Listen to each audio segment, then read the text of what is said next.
Македонската ракометна репрезентација ги продолжа подготовките за светското првенство кое ќе се одржи во Хрватска, Данска и Норвешка. По одработените тренинзи, трите пријателски надпревари во Србија, селекторот Кирил Лазаров го скрати списокот на ракометари. Од првичните 20 играчи надвор од комбинација остана левиот бек Михајло Младеновиќ, кој важи за специјалист во одбраната. Сега 19 ракометари ќе продолжат со завршните подготовки.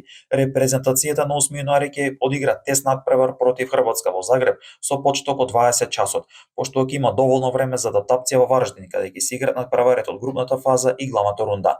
На подготовките во Србија, Македонија забележа пораст од домашната селекција, но ги победи тимовите на Нови Београд и Динамо Панчево. На Мундијалот Македонија дел од групата Д, која се игра во Вараждин. Нашите ракометари го отвараат Мундијалот со дуелот против Унгарија на 15 јануари.